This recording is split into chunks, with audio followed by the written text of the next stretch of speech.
M Suleman विक्यू HS mobile number 032130655564।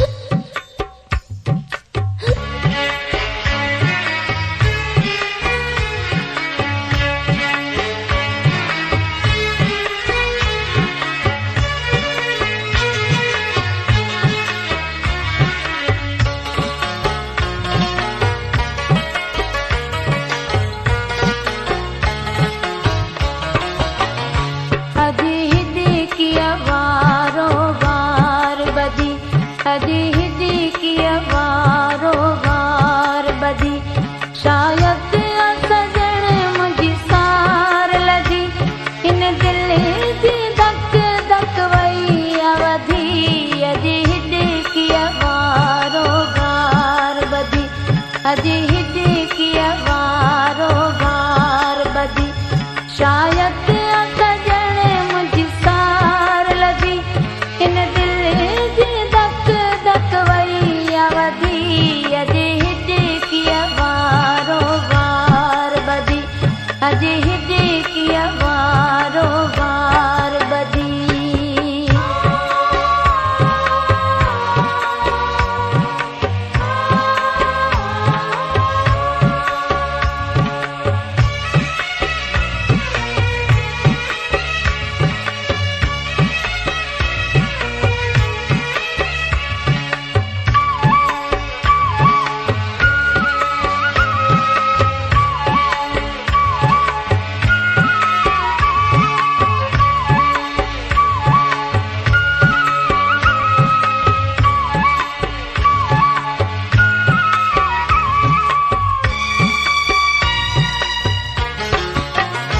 सतसुर्ग पुरा पानी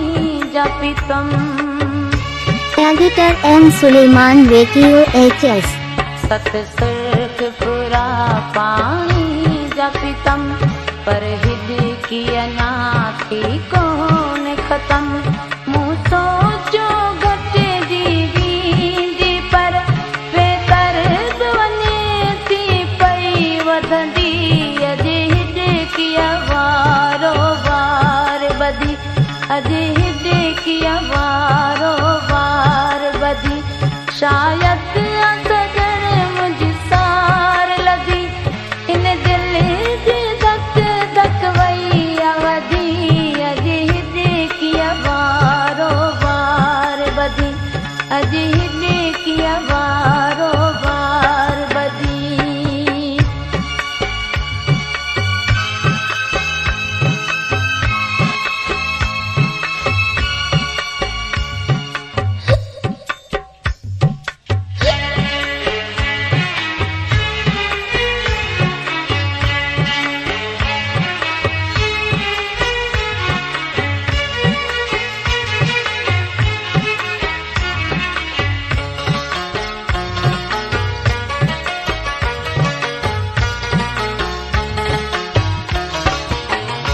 लहे दिल सन थो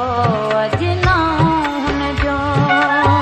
एडिटर एम सुलेमान विक्यू HS। लहे दिल सन थो अजना हुन जो सुख चैन फिटी वियो मुंहिंजो कमकार तमो खां थिए नथो पता घर में पेरियों मां ॾींदी अजे हिद किया वारो वार बदी अजे हिद किया वारो वार बदी शायद सजण मुझी सार लधी इन दिल जी धक धक वई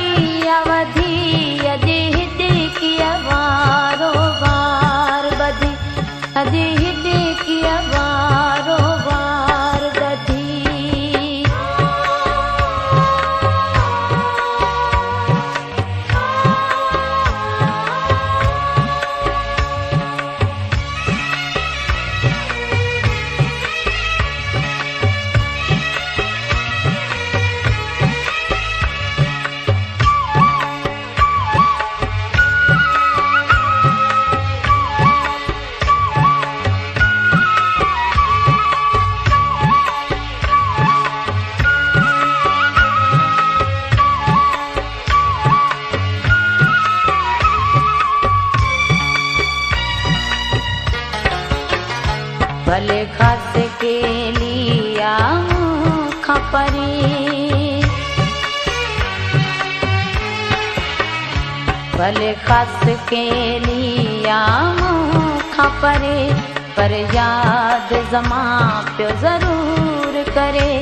उन जी भी मूं सां मिलण जे लाइ समझां थी दिलड़ी आमादी अॼु हिॾकिया वारो वार ॿधी